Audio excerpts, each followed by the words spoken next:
I have been really looking forward to bringing you this one. This beautiful lady is the Queen of Sweden. Bred by David Austin Roses and introduced into the market in 2004. She makes my top 10, and I have, I think, 5 or 6 of these dotted around the North Lodge cottage garden. This particular group of plants is a group of 3. You can see planted here with a black leaf cut leaf elder, which is a particularly lovely colour combination, that lovely soft pink of the Queen of Sweden and that very dark rich purple.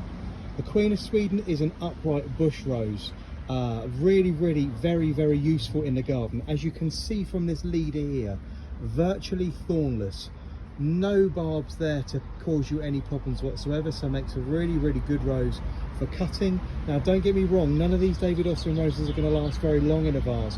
This is really a way of enjoying their beauty for maybe 1-2 days in the house maximum. They're not going to cut like a traditional rose where you can keep them in the house for days on end.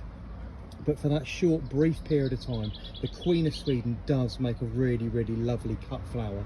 Very tight, peachy pink buds, as you can see there, opening to very lovely mid-pink, fairly small, medium-sized blooms, somewhere in a region of 2.5 to 3.5 inches across.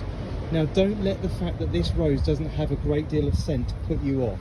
This is a really useful rose in the garden, because not only is it virtually thornless, but as you can see, it's very upright, very sturdy, very true in its form.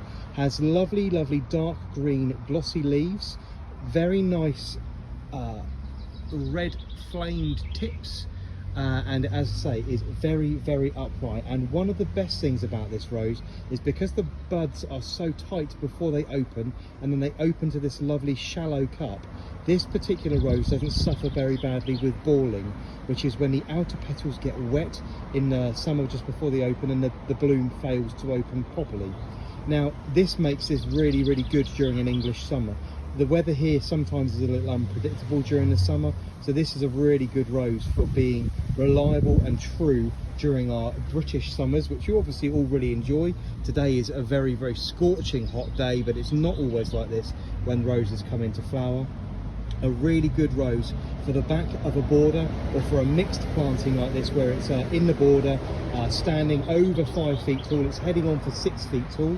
That's down to the way that I prune this group of 3. I tier my pruning with these, cutting the canes at varying heights to make sure I have flowers all the way through the bush, layered up, looking really smart and very handsome. So this is the Queen of Sweden from David Austin Roses, suitable for planting, I say, in a mixed border, at the back of a border, and sometimes even marketed for a hedging plant. I mean, it's obviously very lavish, it's an extravagance if you want to plant something like this en masse, but very lovely for an informal boundary hedge. The Queen of Sweden from David Austin Roses, sneaky peek, does make one of my top 10, so don't overlook her because of her lack of fragrance.